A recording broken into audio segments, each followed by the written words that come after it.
Pessoal, uma semana que foi agitada, uma semana que teve muito disse-me-disse dentro do futebol. O mercado da bola é assim, convenhamos, as coisas são mais ou menos sempre nesse caminho. O Paraná Clube praticamente encaminhou a sua formação de elenco para a temporada. Essa semana teve apenas o Joesley, que foi já no final da semana passada, o início dessa semana, uma contratação anunciada pelo Tricolor, mas o Paraná parou.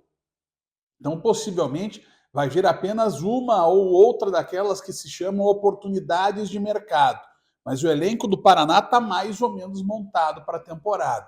E tem uma espinha dorsal bastante experiente, né? Desde o goleiro Gasparotto até o atacante Leandro Pereira. O Paraná tem 5 ou 6 jogadores de bastante experiência para o Argel montar o seu time. Uma coisa muito clara, e o Argel disse isso para a gente quando foi apresentado, que não vai jogar com 3 zagueiros. Então o Paraná vai ter um jogo, digamos assim, mais conservador, né? Uma linha de 4 defensiva, para marcar 2 linhas, para jogar 2 homens de velocidade dos lados, para jogar para um centroavante, que vai ser o Leandro Pereira, pelo menos nesse início de campeonato paranaense. Então o Argel prefere ter uma formação mais simples e mais eficiente do que inventar alguma moda nessa primeira fase. Até porque não vai dar muito tempo para corrigir rota. Porque uma semana já estão 3 jogos. Né? O campeonato começa dia 11, no dia 19 já vão ter passado 3 rodadas. Então é muito pouco tempo para as coisas serem definidas. Então quem sair na frente em termos de organização de jogo, de estrutura e de parte física vai levar vantagem. É isso que espera o Paraná. No Curitiba, enfim, as primeiras contratações anunciadas do Giovani e do De La Torre e algumas situações adiantadas, especialmente a do Rafinha. A questão do Rafinha, ela tem vários pontos.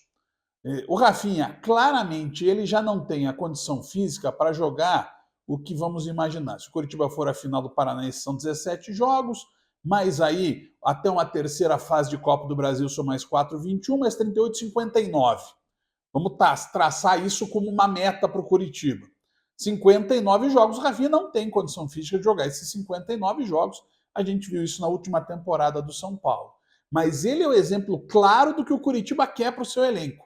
Gente que conheça o clube, que conheça o vestiário. Além de ser um jogador que pode criar variações táticas para o Moza, por exemplo, jogar o Rafinha como um jogador na primeira linha e o Natanael na segunda linha, jogar o Rafinha numa linha de 3, formando um zagueiro pela direita, como ele já jogou até no São Paulo, em alguns momentos no Bayern de Munique, tudo isso pode ser trabalhado. Mas o forte do Rafinha, somando ao campo, vai ser o vestiário. Ele sabe como é o Curitiba, sabe a pressão que passa o Curitiba, sabe que os laterais direitos do Curitiba sofrem e ele pode ser um acréscimo interessante, sim. Giovani De La Torre, jogadores com perfil de Série B e com a capacidade reconhecida pelo Mozart. Agora, se o Curitiba conseguir trazer Cantilho, que seja, e Juliano, esses 2 jogadores são ideias muito interessantes. Reforçariam bem o Curitiba para a Série B do Campeonato Brasileiro e, claro, Copa do Brasil e Paranaense.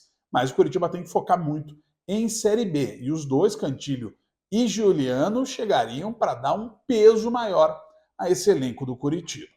No Atlético, o Atlético, enfim, definiu o seu treinador, Maurício Barbieri, e a partir de agora vai no mercado da bola buscar reforços. Essa negociação. Primeiro, vamos olhar para alguns pressupostos. Né? Primeiro, o Atlético não quer ficar com quase nenhum estrangeiro. Né? Léo Godoy e Gamarra, até onde sei, seriam os únicos que teriam alguma possibilidade de ficar.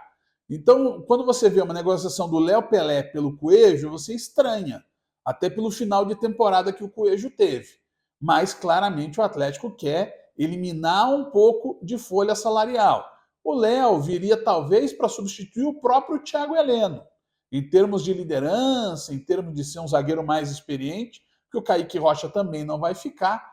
E o Atlético deve trazer o Naves do Palmeiras. E aí, com o Naves, com o Beleze, com o Léo, quem sabe o Atlético monte aí, quem sabe até o Thiago Heleno fique para ficar como uma opção. Mas claramente não vai ser mais o Thiago Heleno o líder da defesa do Atlético. No meio tem a questão do Fernandinho. O que ele vai querer decidir da carreira dele, e o Atlético está dando esse tempo para o Fernandinho refletir.